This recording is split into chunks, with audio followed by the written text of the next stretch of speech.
This is a call to order the May 17th, 2017 mid-month meeting of the Ducktown Council, and I'd like to welcome everyone here today. It's great to have a great crowd today. We're going to talk about beach nourishment as our first item. It's hard to believe that it's been almost 6 years now since we started this project with a study with the Corps of Engineers, and we're now within a week of putting sand on the beach. At this time, I'd like to do is introduce Julian, our coastal engineer from CBI, and he's accompanied by Jack and Dane from Great Lakes Dredge and Dock Company, and they're going to make a presentation. We are going to open it up for questions. Probably best maybe questions at the end, but if you have a pressing question, we'll let you come through to Julian. With that, I'll turn it over to Julian. Thank you. Thank you, Mayor Kingston. Hi, I'm Julian DeVise, CB&I, Coastal Planning and Engineering Company. We have Jack Wynn and Dane from Great Lakes Dredge and Dock, the contractor. I'm going to go over the schedule today, what to expect in the next 35 to 40 days for Duck. We'll touch on the Kitty Hawk and Kill Devil Hills projects. And at the end, we'll just open it up for questions, and whatever questions you guys have, we'll do our best to answer. So get a little into the dredge information, what sort of equipment you can expect to see, schedule. We'll look at some cross sections of the construction plans and some construction photos. And like I said, this is really a chance to just answer some questions now that the dredges are scheduled to arrive in the next week. So there are going to be 4 different dredges on all 3 projects. Over the duration of the projects, I should say. And so we'll have the Liberty Island. That one will start in Duck, then it'll move to Southern Shores Kitty Hawk, and then it'll end in Kill Devil Hills. With the Liberty Island, there will also be the Dodge and the Padre Islands, again, just on Duck. Those will leave after the completion of Duck, and then we'll have the Ellis Island, Great Lakes' newest dredge, coming in for Kitty Hawk. So. Just, again, some background information. We'll talk about the dredges. They are hopper dredges. You can see in the photo here, this is an Army Corps dredge, actually, but you can see them pumping material into the hopper.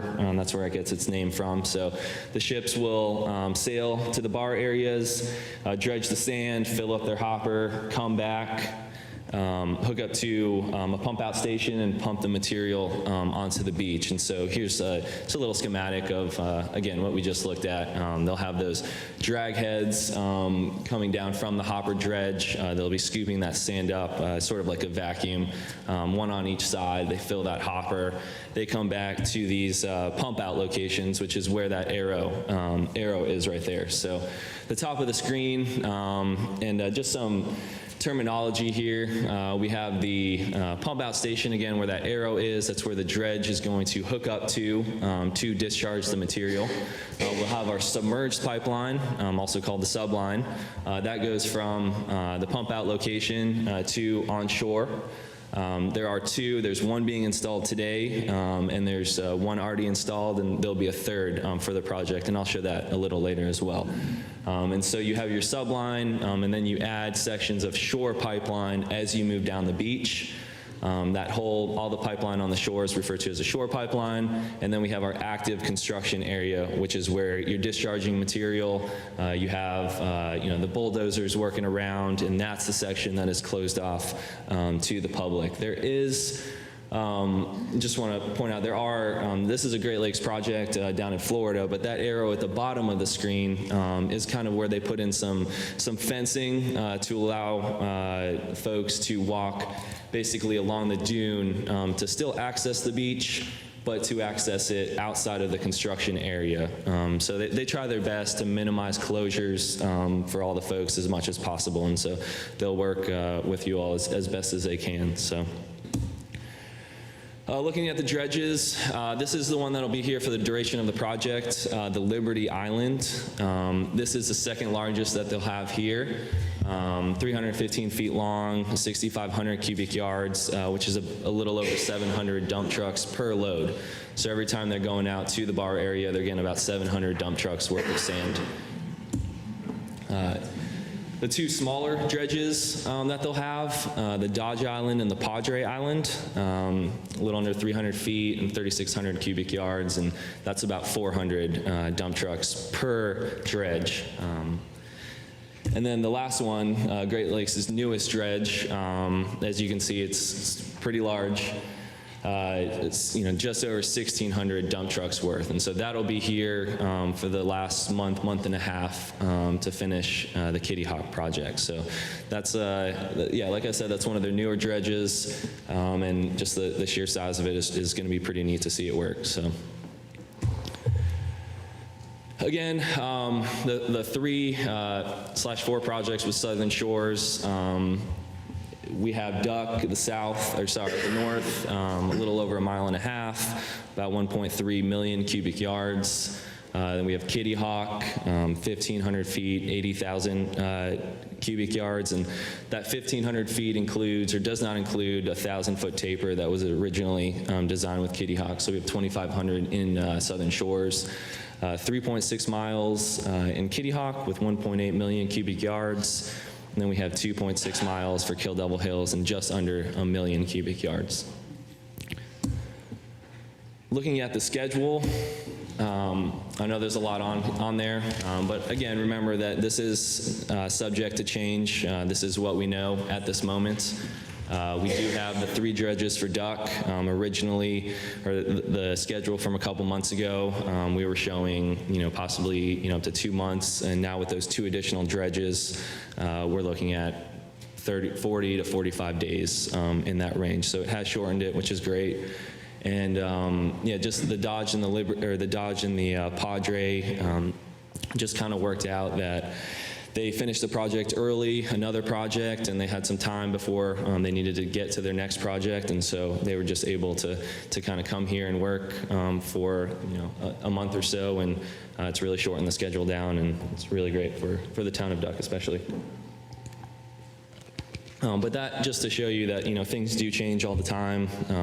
Dredges free up, and so although we have a schedule tentatively right now, things may speed up, things may slow down, so just always keep that in mind.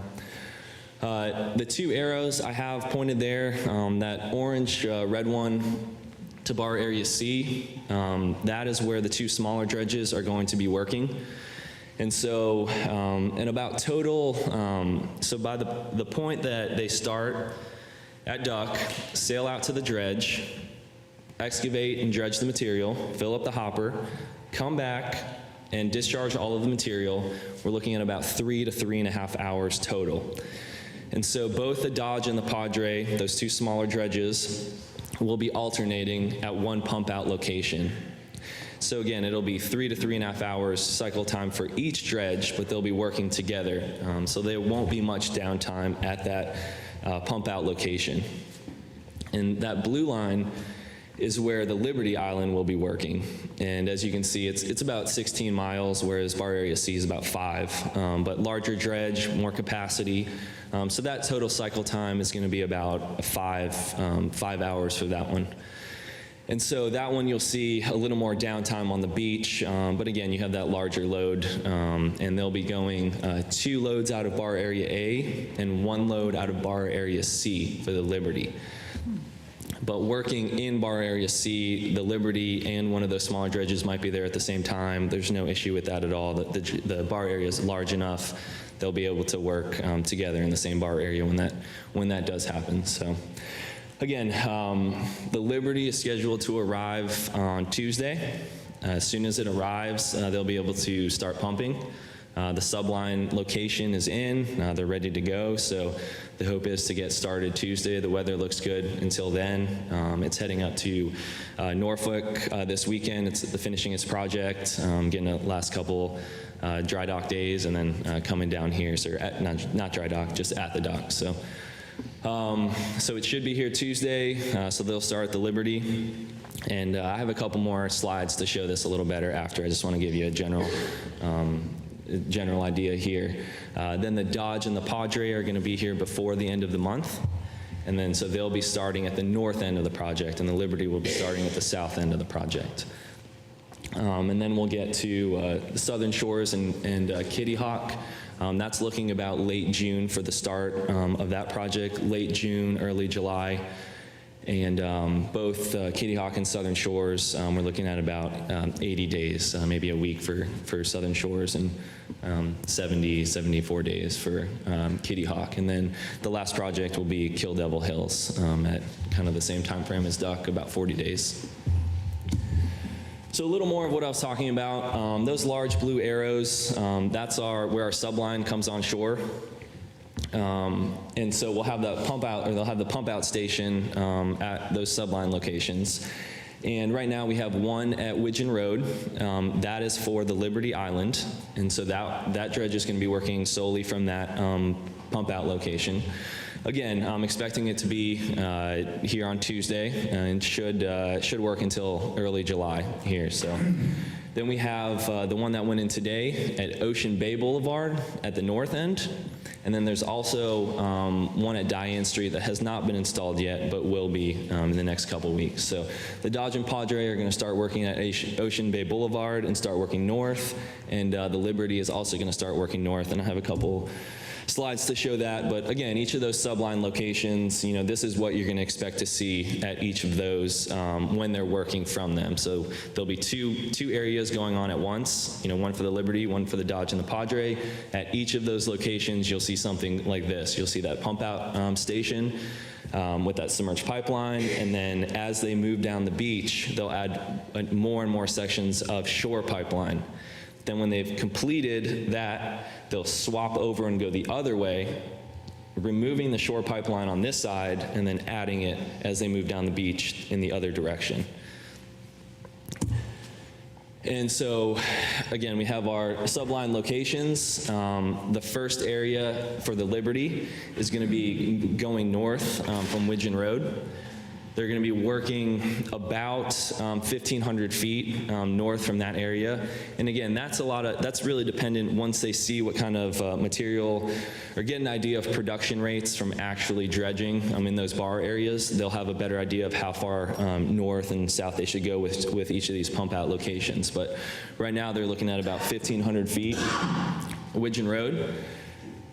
They'll have that shore pipeline, like I said, going to the north, and then once they've completed that section, they'll remove that shore pipeline and swap it over going south. And so again, I'm showing the whole arrow there, but they'll slowly move south one section of pipeline at a time until they get to the end, and then again, they'll remove all of the shore pipeline. So that's the section, excuse me. That'll be constructed by the Liberty, again, starting on Tuesday and ending in early July. And so at the same time, there'll also be another pump out location for the Dodge and Padre. That'll start at Ocean Bay Boulevard. Shore pipeline going north. They'll complete that 1,500 feet with the taper area. They'll go ahead and swap that shore pipeline over, go to the south, again, that kind of same distance, finish that section, and then relocate those dredges to the Diane Street pump out location. And then the same process again, moving north, swapping over, going south, and then at that time they'll match up with where the Liberty had finished. And then there'll be the completed beach nourishment project. So. At that point, both dredges, or all three dredges, will be done, and yeah, the project will be completed for Duck. So, and that should occur early July right now. Looking at a couple more construction photos, a lot of these are the same as the last one, but I just want to point out a few different things. This is what an active construction area looks like. We have the two discharge lines in one construction area, and so they're able to pump on one, raise that up, swap over, add pipeline to one of the discharge locations while they're pumping in the other one. So they're never stopping while they're discharging. And so if they need to, this is a hopper dredge, so it takes a couple hours to discharge all the material in the hopper, but while they're discharging, they won't be stopping as they'll be swapping between these lines. if needed. So again, just another photo of active construction area. You have your dozers working in the material, kind of moving it around as they need. And here I've highlighted the construction fence, which is the limits of the active construction area. And what I do want to point out here is that dune area, again, where they're working, and here's a zoomed in picture, that again would be the area that will be closed while they're working in that dune. I mean, there's just no safe way to allow residents to access the beach at that time. So that closure is going to be much smaller than the entire 1,000 feet, give or so, of active construction area. And so to keep those accesses open as long as possible, again, the contractor is going to do their best there within safety, within what safety allows. So so although the 1,000 feet of active area won't be available for use, folks can still walk on the inside of the dune for most of the area to the back side of the active construction area and still enjoy the beach. So the dune, this is the same dune slope that we'll have for duck. As you can see, or as we'll see, there's some cross sections a few slides later, and because of the scaling, we show them at different scales, horizontal versus vertical, and it tends to make the dune look very steep, but this is the same dune slope as we'll see out there. And so I know there was some concerns of walking down the dune or things like that to get to the beach, but as you can see, it's a very mild slope and certainly able to access the beach through that. So. Sand ramps, there'll be some every 300 feet.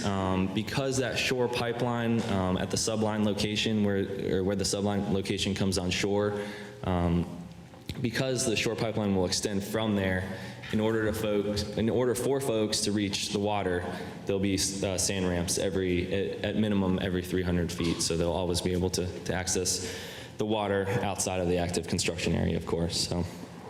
Here's a couple cross sections. I wanted to point out two specifically.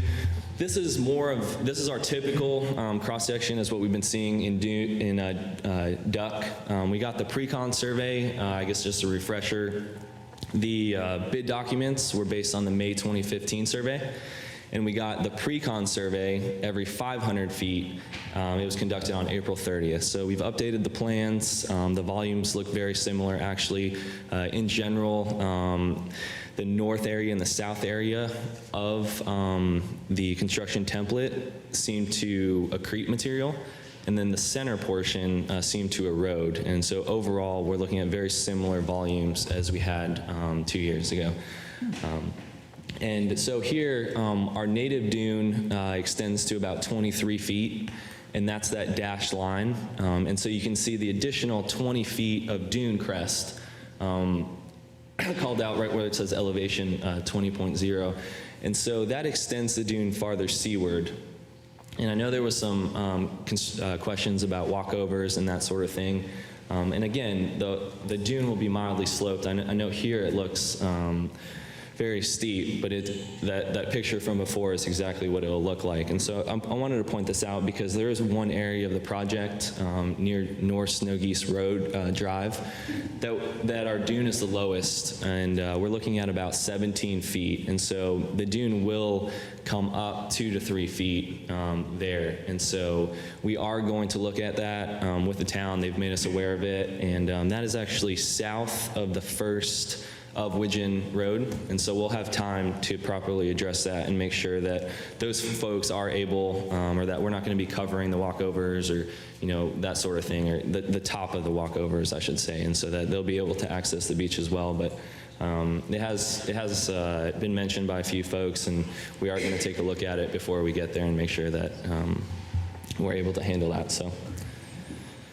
And then just a couple quick notes, some lighting at night, try to minimize the disturbances for both turtles and the residents as well. So you can see that light is pretty concentrated on the construction area. They are going to be working 24/7, as you know. The biggest complaint that we always hear is the backup alarms. unfortunately, that's just part of the construction, and they hope to just move on as quickly as possible. But that's really the biggest complaint at night. And just have a couple, 2 short videos. This one's very short. This is what to expect from the drag head on a hopper dredge. So that hopper dredge is real simple animation, but that hopper dredge will go ahead and drag along the bottom. There's a turtle deflector in front of it. That turtle deflector deflects turtles, exactly what it sounds like. And so you end up with that, with those vacuum cleaners being dragged and the turtle deflector ahead of it as they go through the bar area. So the other quick, these are from the photos earlier, but just what you kind of expect. There's some boxes on these. At this project, we won't have any of those, but that's the material coming out. They'll have the dozers in that work area, moving the material around as they need. So you'll see a lot of that. There's 2 turtle requirements to have both the nest organization working in the morning to clear the beach. Then we'll have, and there's a number of requirements there, but they'll drive the beach before the contractor's allowed outside of that work area to make sure that there hasn't been any nest laid at night, and so they clear the beach every morning. And then there's also nighttime observers that stay out there with the contractor and escort him anywhere outside of the active construction area to make sure that there aren't any sea turtles as well. So for updates, as you all know, morebeachtolove.com. They'll have daily updates once construction starts, and a lot of great information. So that's all we have, and I'd like to open it up to questions. Yeah, Chris, maybe you can address security and guards as what we're planning to do at the end of the construction on both ends. Sure.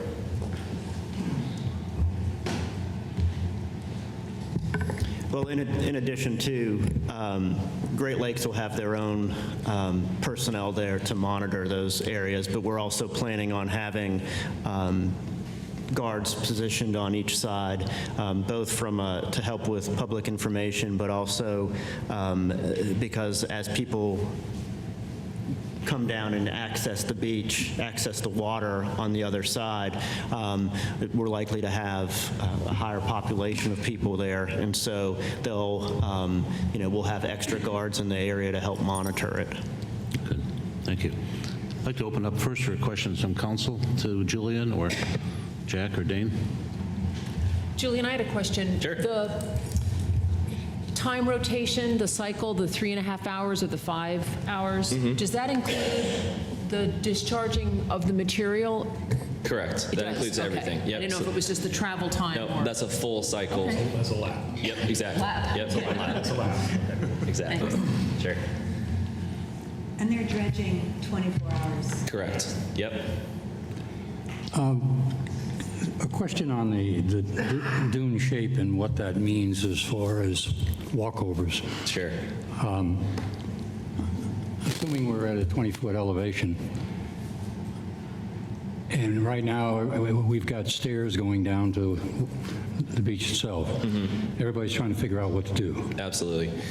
And I think part of that is, what is the real shape of that dune going to be if you go back to that graph? And are we just going to extend the existing walkways out until it finally starts to drop down? And what kind of slope have we got to deal with? Do we really want people walking down those dunes? Sure. And so I need some help as to understanding what that's going to look like out there to try to give people guidance on what they should be doing. Yep.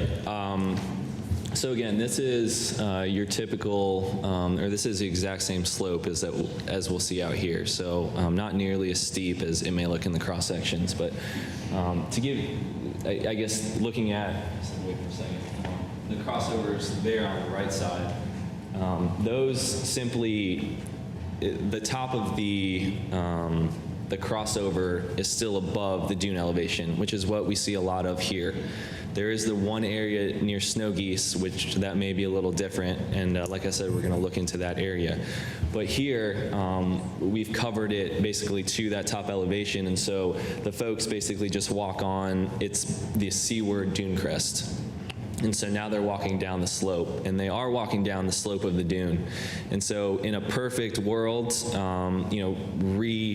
reinstalling those dune overwalks would be fantastic. I mean, a lot of folks don't want to do that, and so being able to walk from the seaward or down the slope is still an option. As you can see, it is mild, and so it's certainly doable, but there's no one guidance for this answer. It's what does the homeowner, prefer, and what would they like to do? Well, I think the question is more, what is the impact of, 100,000 people walking across that dune Sure. and down it, as opposed to having some kind of walkway, even walkway down if you don't need stairs, but Of course, and again, the walkway is certainly the better idea.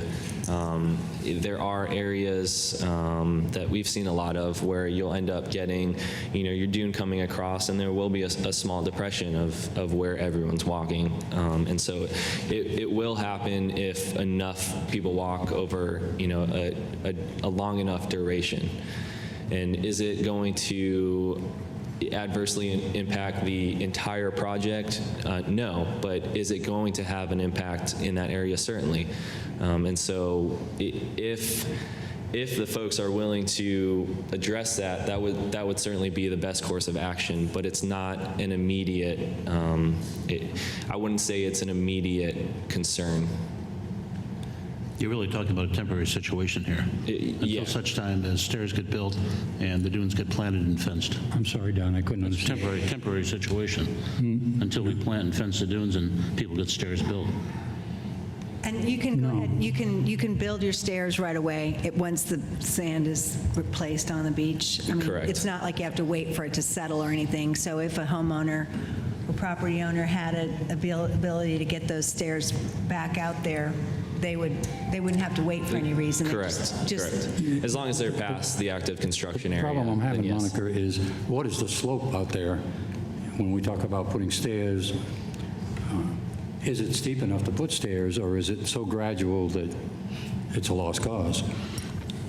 Yeah, what we have seen too in the past is, I guess not an actual, a walkover, but more kind of something in between of just some stairs, basically.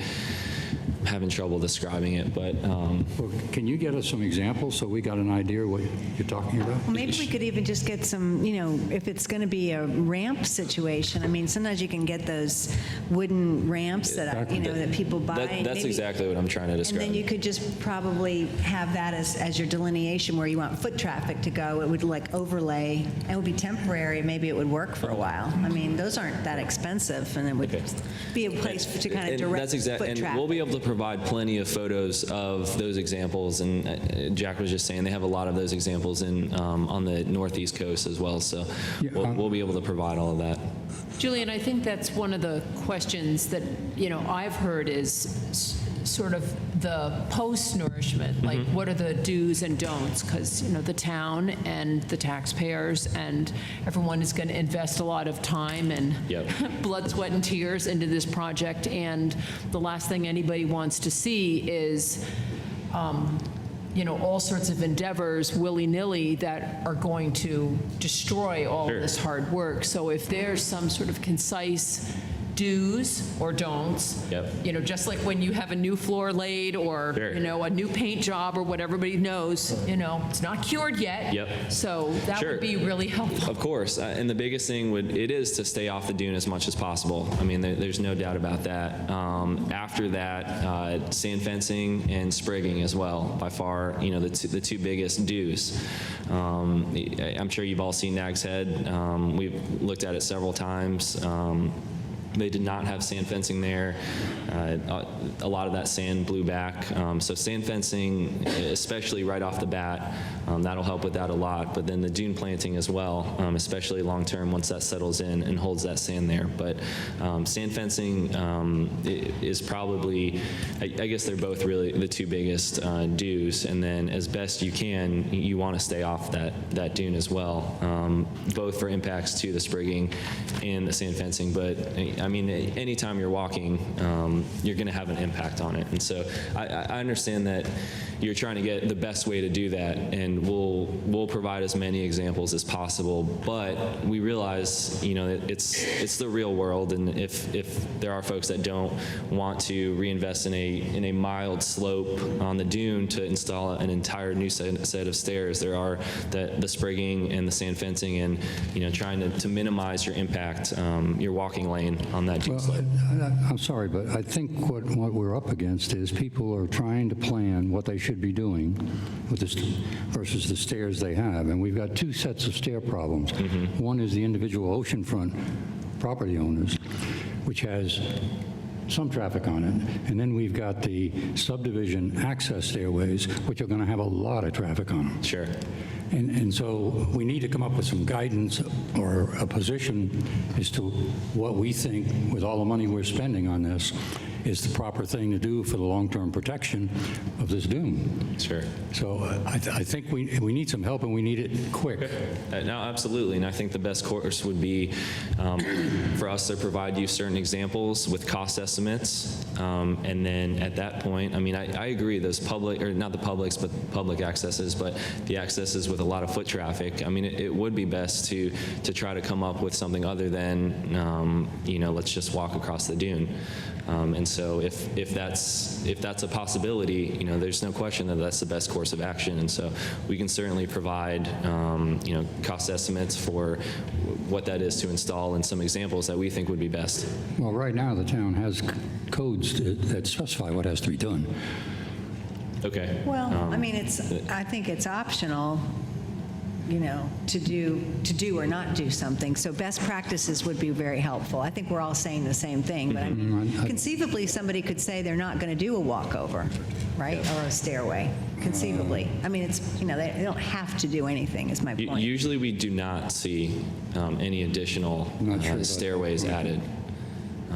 And so it's... You do not? We do not. For the majority of folks, there are certainly folks that do it, and especially the public accesses at other towns, that they might come up with something, but typically we do not see any post-nourishment stair changes outside of some folks will have some minor things done, but that's usually because the way their stairs, you know, maybe the one at the end, they might have it where, you know, there's a little bit of a drop because before,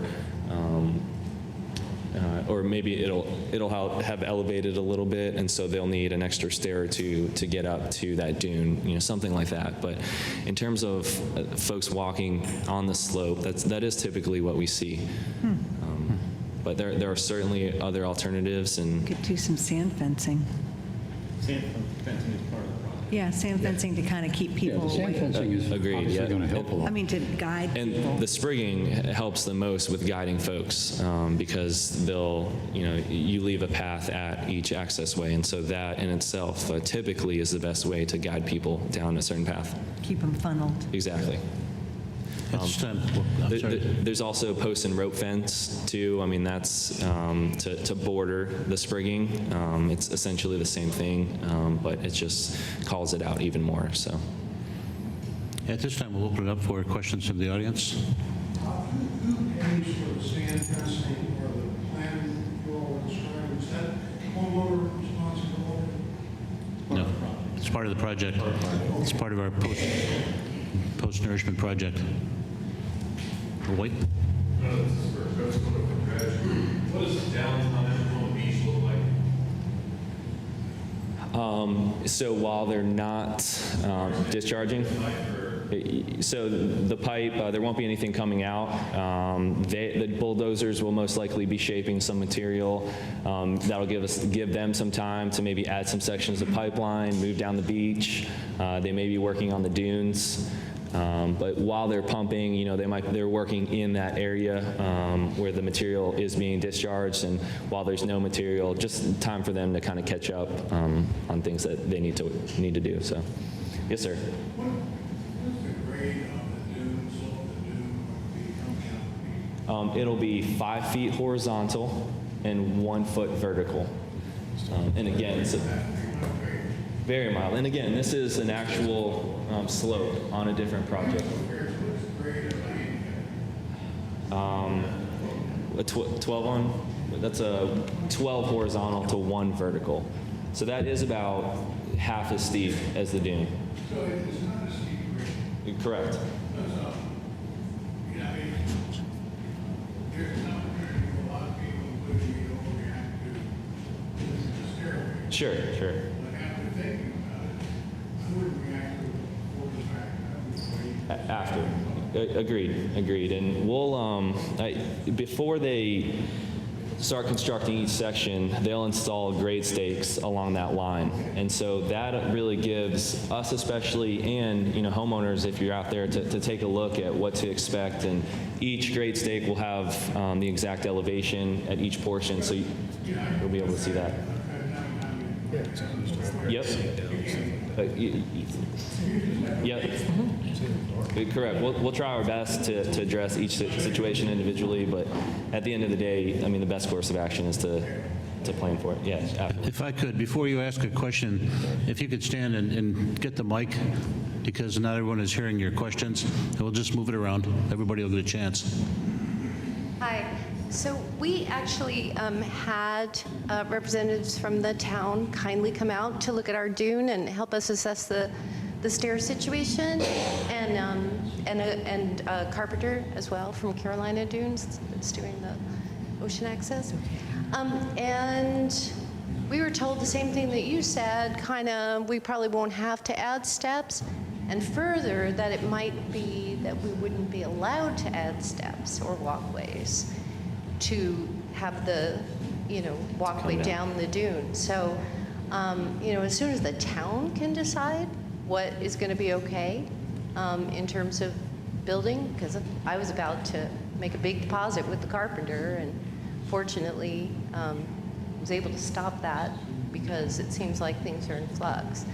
So, you know, if the town is going to determine that the renourished dune is not going to be for structures, that'd be helpful to know that. But it was great that we had so much Have the town set a help. policy about the steps, or... And also, are there going to be permit fees that are going to be put on that for rebuilding the sand fence or the stairs for the oceanfront? Because we're both oceanfront. I think the last council meeting, we said we'd waive any permit fees for anyone that had to rebuild their stairs. Okay, great. Sandy, there's somebody up front.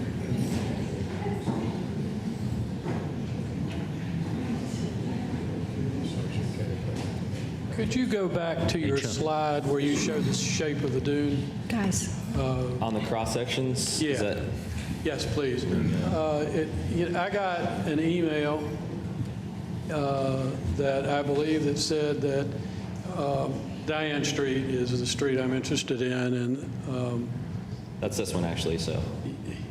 any bit, the email said, well, you know, your dune's 18 foot, we're going to add 2 foot on top, and it's going to be 20 feet wide, was my understanding.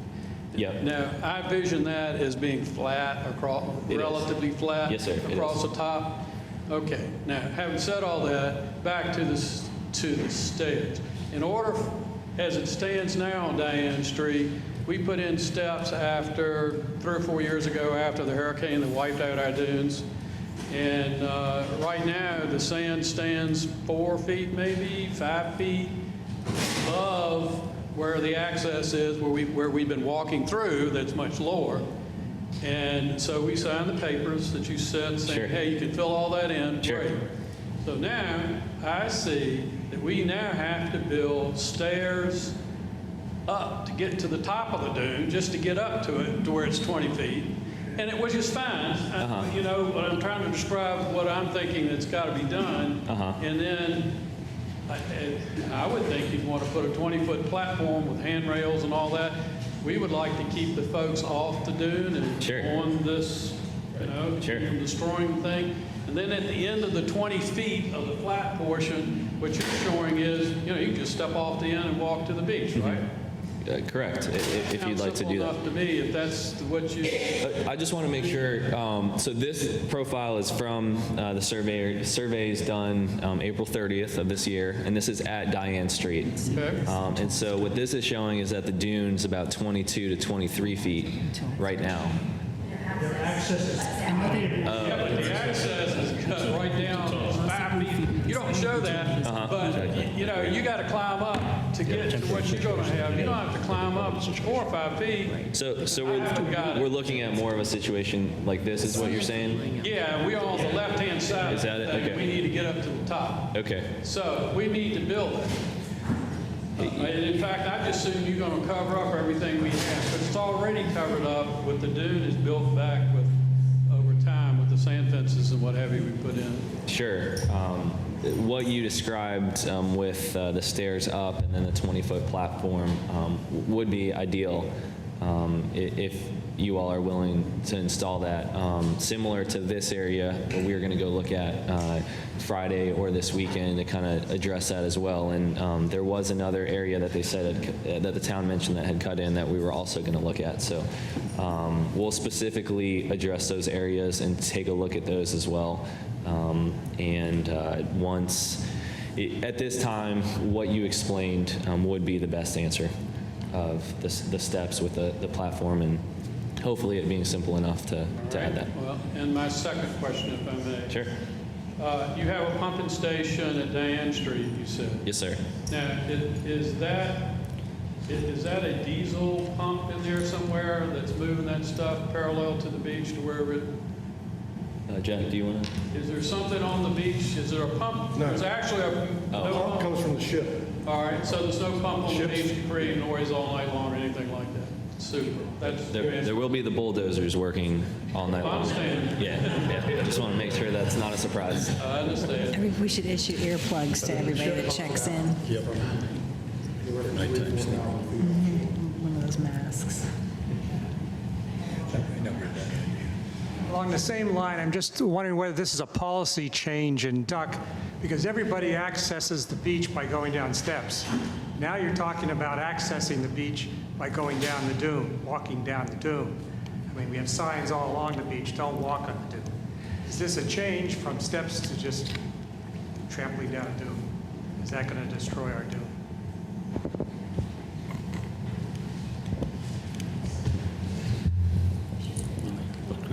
I don't think we can answer that right now.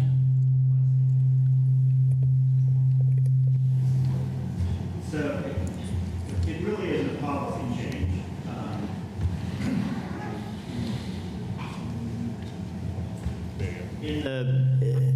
The rules surrounding how stairs are constructed, one of the options, and it actually, and refresh my memory, Joe, I think it's one of the options that they spent a lot of, that at the time they spent a lot of time discussing, was not building stairs and allowing the, walking down. We're not talking about just going over the dunes willy-nilly. We're talking about specific areas that we can cordon off with sand fencing, with vegetation, with sand, with planting and that sort of thing.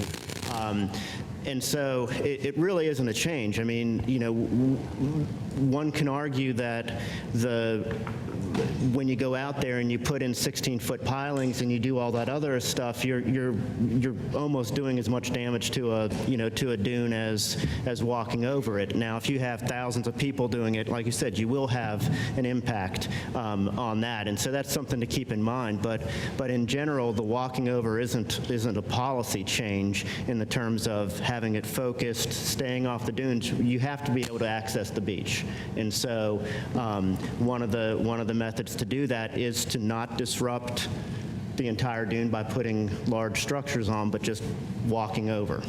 so.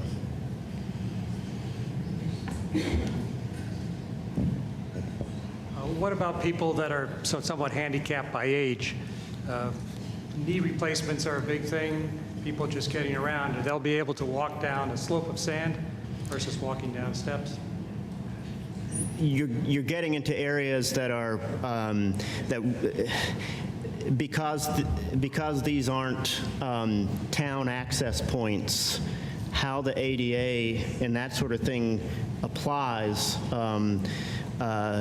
varies and is somewhat open to interpretation. Individual properties, there's no requirement to, to account. I mean, if someone wants to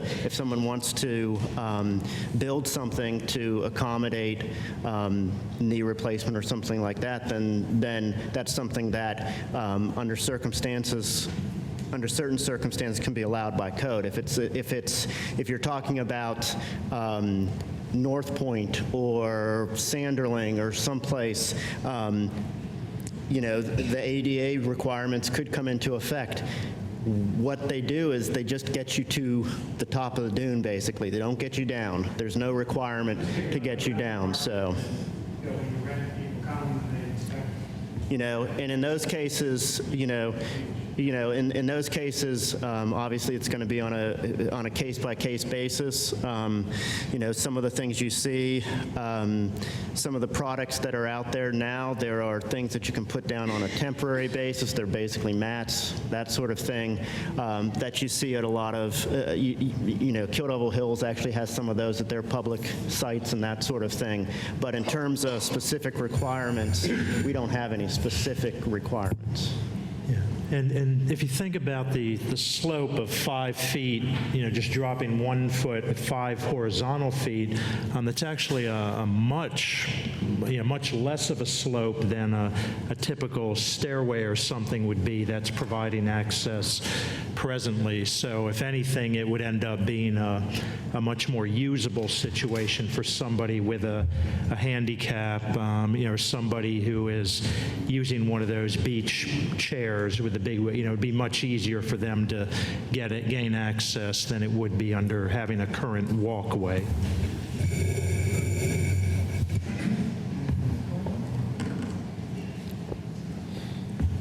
Hi. Using Diane Street example, if I heard correctly, a workspace is like 1,000 feet, and it appears that the work will be done on Diane Street somewhere around mid-June, just ballparking it.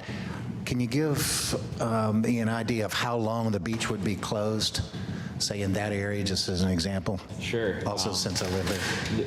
What was that last part? Also, since I live there. Sure.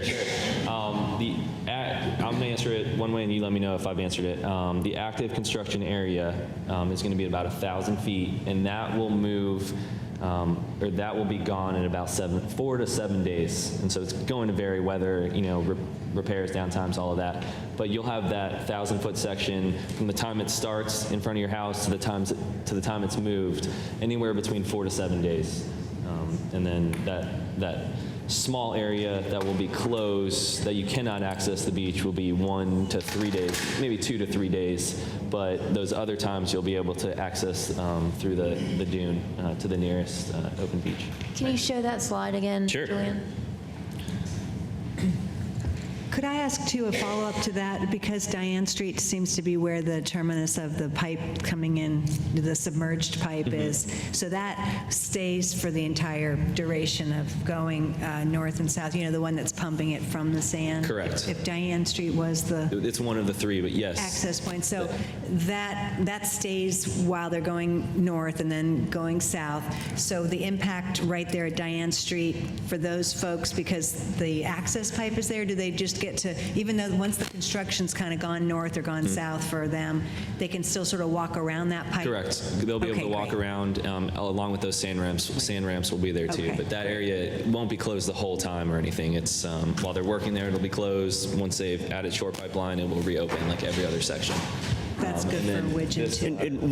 I think one thing that I hope would be good news to a lot of people is that when they do that flipping, they're removing all of the pipe. And so, you know, except for occasions which they may or may not have to drive through the area, for all intents and purposes, there's not going to be any activity there once they do that flip. It's going to be done. So. Exactly. And I guess 2 points. One, that bottom arrow, that's what Sandy asked me to point out, just those areas that you'll be able to walk behind the project to the nearest area. And forgot where, this is the same picture, but if I...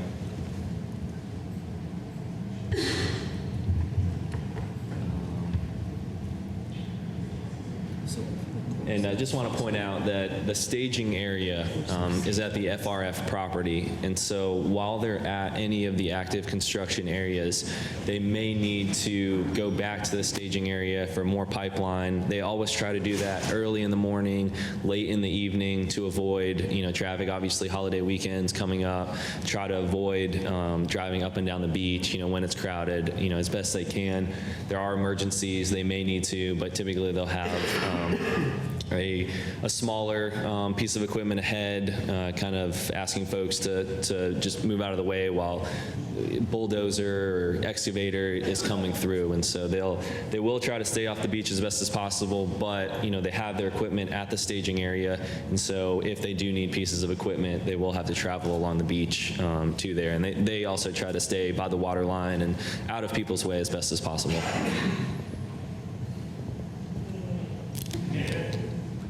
Just to clarify, the staging area is at the Army Corps of Engineers Pier? At the facility. Okay. Yeah. It's right. It's just north of the pier. It's on their property, and then they access it through there. So the beach from Widgeon south is where they'll be going back and forth with equipment. While they're at that active construction area, but there is one further to the. There's going to be two more. One at Ocean Bay and one at. So everything won't be coming. At Diane Street. So yes, while they're at that area, especially each morning, they'll have crew shift at 6 a.m. So they'll during the project they'll run from the construction area to the staging area to crew shift. So that's a planned run every day, but again, that's at 6 a.m. You know, you won't. That's just a couple of buggies, you know, going down the beach, sort of thing. So all the equipment on the beach is not going to be at one staging area. There's 3 staging areas. Sorry, there's one staging area at the FRF. That's where they'll have extra equipment that they might need, but then they'll take it to the active construction area, which there's going to be 2 at a time along the project. So I was just trying to say that they might be going back and forth a few times a day between the staging area and both active construction areas.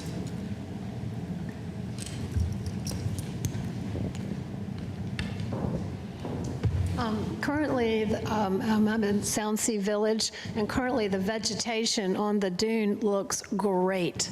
Healthy. It's the prettiest I've ever seen the dunes. Okay.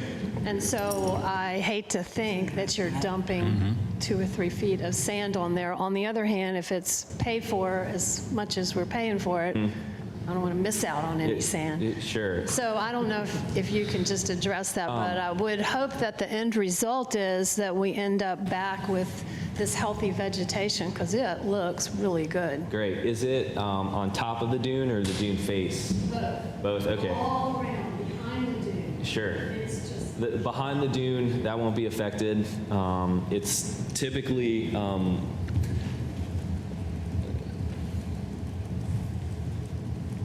most cross sections or most areas are going to look like this Diane Street, and I guess maybe not directly at Diane Street, but near it. And so the top of the dune there.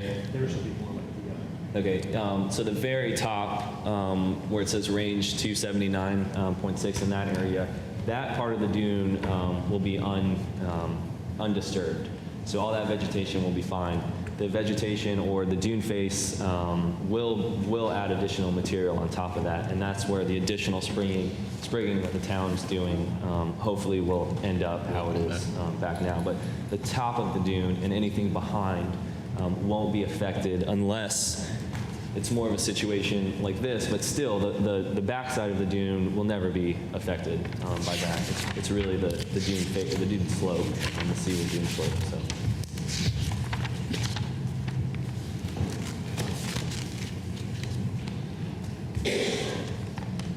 Hi, if I understand correctly, for example, where you have the pumping station, like at Widgeon, Yep.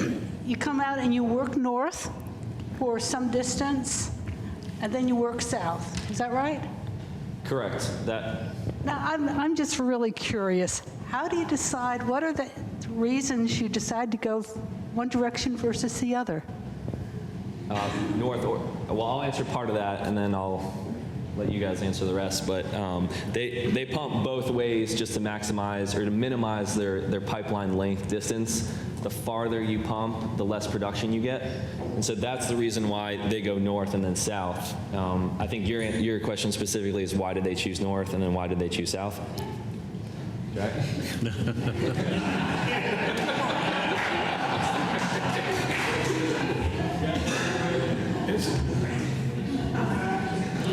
It's basically just a way to plan the project. You know, it's the way we plan it, and then we work the plan. No, not necessarily. Yeah. We just try to maximize or optimize our pumping without having to put another subline down, because that's a big cost. So, you know, we try to plan it where we have as few a subline as we do to reach the beach, reach the whole beach with the sand. That's essentially it.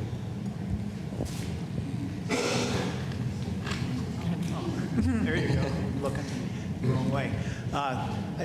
Just two subjects. One, I represent Sound Sea Village, and we have 3 accesses to the ocean. We have never had steps. We've never had a problem, and this goes over the last 50 years. So the idea of, and our roads go right to the high water line. So the idea of problems with water coming through, sure, at least in our example, is non-existent. The second thing I want to ask, and it's a follow-up to the young lady's question there, is over the last 50 years of named storms, 75% of them have occurred at the end of August and through the month of September.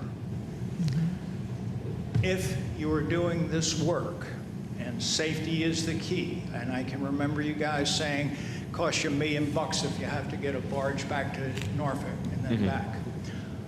Why are you going from north to south so when you are in the prime hurricane season, you are the farthest away from port?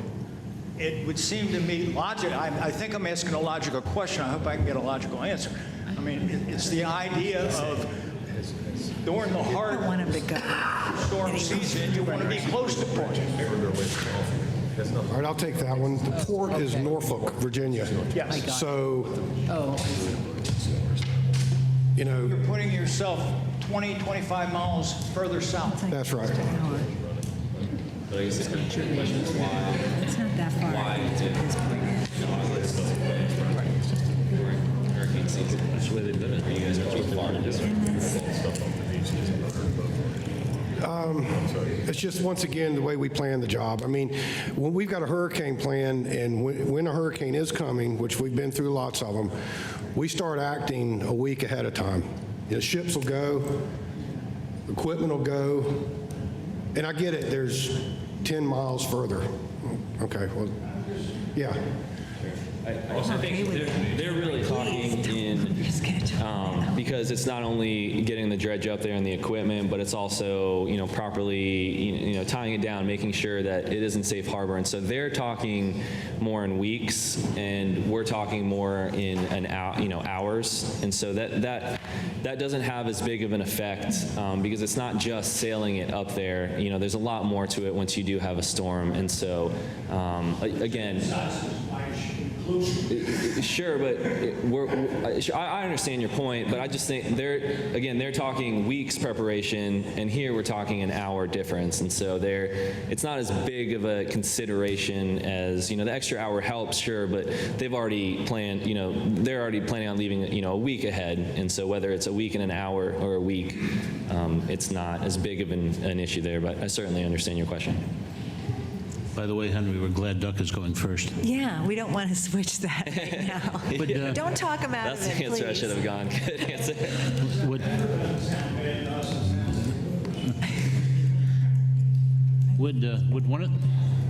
Could one of the staff explain the interactive website, More Beach to Love, that people can sign on to and see the status of the construction?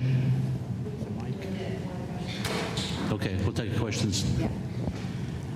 Would you, as I am understanding it, any steps or platforms that need to be built are the responsibility of the subdivision or the homeowners? Now, the sand fencing you're speaking about, is that also our responsibility, or is that part of your or somebody else's responsibility?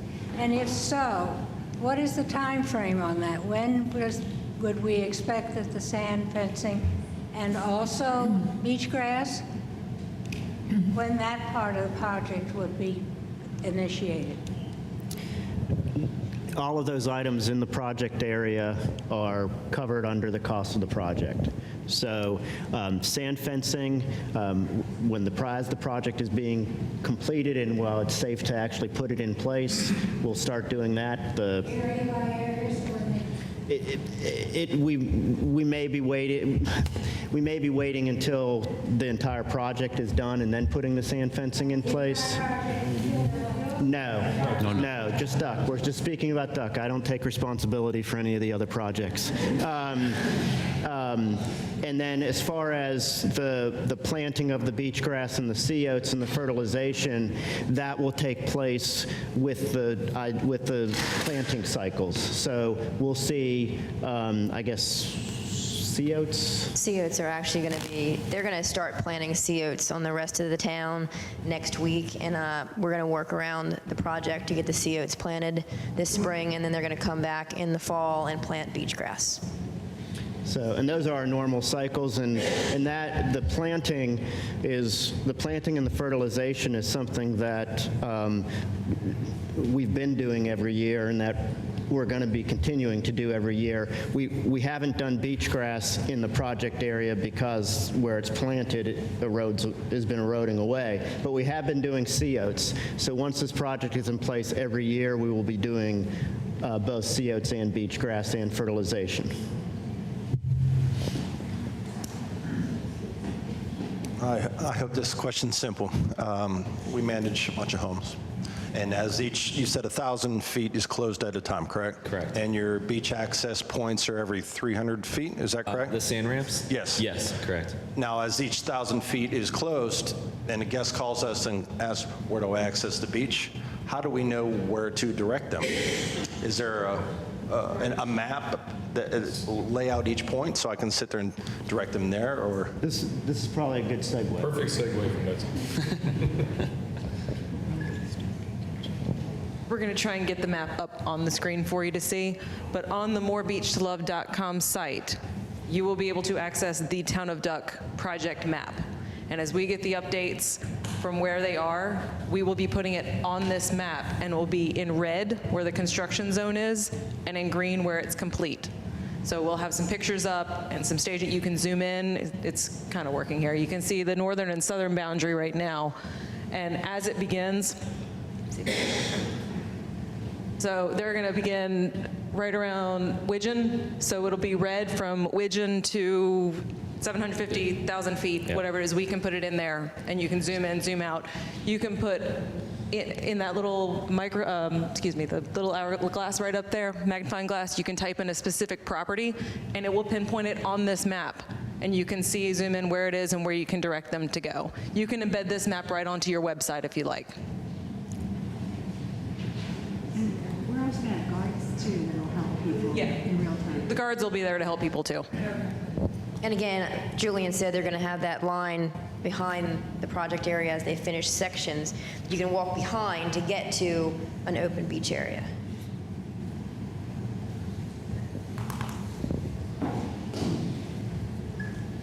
I'm Jordan Clark. I live in North Snow Geese, which apparently has its own problem with the dune. So, two questions come up, which are eternal. What do we do with the existing stairs, which is a stair over nothing, but it may in fact be higher than the proposed dune? I don't know. The question we have is, some say take them out, some say leave them in. If you leave them in, isn't that a potential erosion point? The first question is, what do we do with the stairs? Second question is, access to the beach is over private property. I mean, all our accesses are private. So when Snow Geese Dune is being worked on, we don't have access. We can't just go on private property to access. So is there some agreement with other associations? I guess you can go on private property, but you're not supposed to do it. Sure. I'll let you all answer the second part of that question. The first question is, leave them or take them, so. Yeah. Stairs. Representing Sound Sea Village, we've already worked out with Jeffy's Inlet. While our areas are blocked off, we can use their areas. When their areas are blocked off, they can use our areas. We've invited them to drive up, drop off all of their gear, their people, but just not clutter up parking. Okay, perhaps some of your other, I know I expect to talk to the folks at Gulls Flight, which is next to us, about the same thing.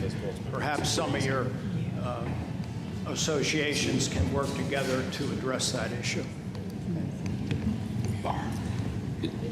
Do you guys want to address the rest of that question while we're talking about it? Which part? I'm just assuming that there would be some sort of agreements between the folks that while one of the accesses may be closed, that just like this gentleman mentioned, I don't know if there's been any official discussion. We know of agreements at some level. I don't know whether they're signed, sealed, and delivered and spend $2,000 or $3,000 with an attorney over. I'm sure some of them are, but there are agreements with.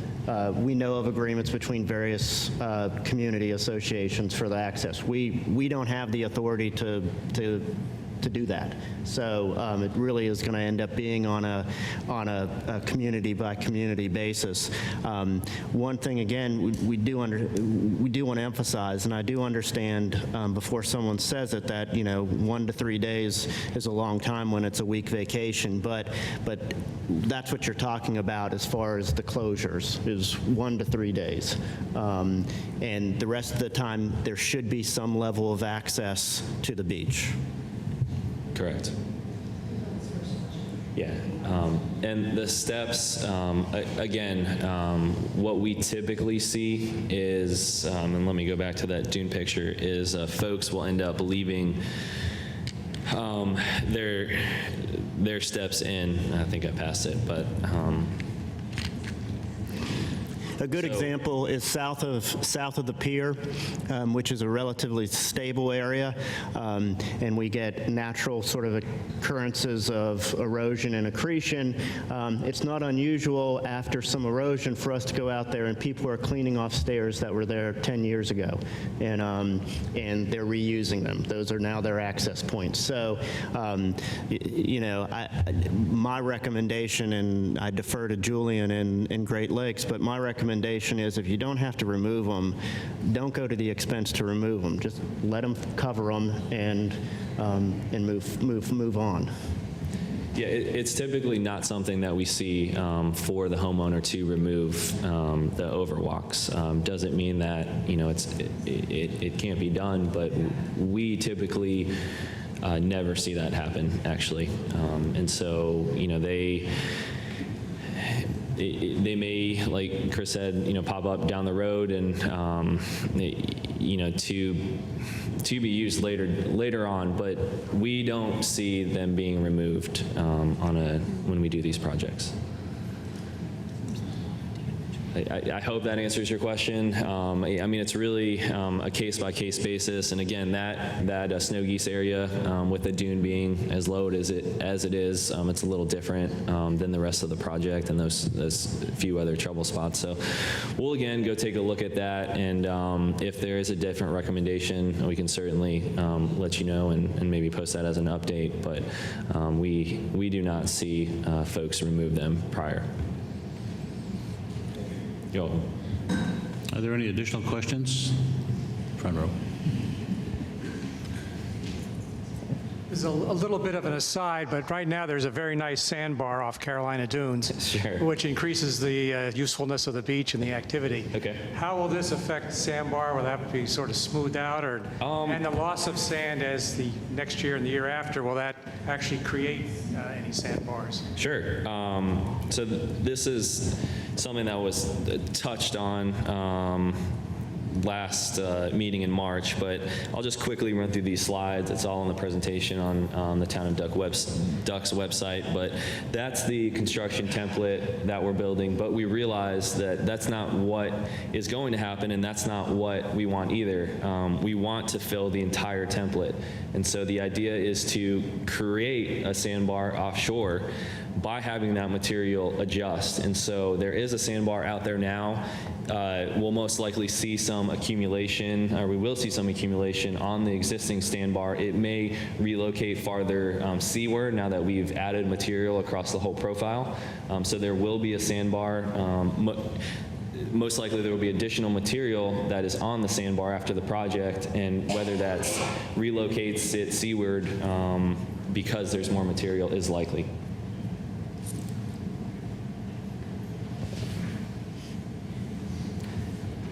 Any further questions? And I'll just show the real world example real fast too from last time. That's the construction template. This is a project we did a couple years ago. About 6 months after, that's our constructed fill, and about 6 months after, this is what we saw. So that sandbar there, the profile before didn't really have much of a sandbar. It had a little bit, maybe a little dip right there, but you can see how the material adjusted offshore and how much of a sandbar we had after. So.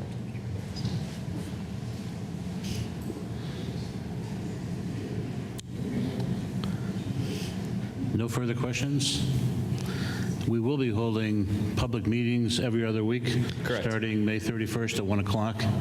So for the next several weeks, there'll be meetings, as I say, every other week, and we'll be posting those on the website. And they'll be at 1 o'clock, and I assume in this meeting room. Correct. As long as the project's in Duck, we'll continue to have those meetings here. There being no more questions, thank you, Julian. Thank you, Jack and Dane. You're welcome. Appreciate it. Thank you.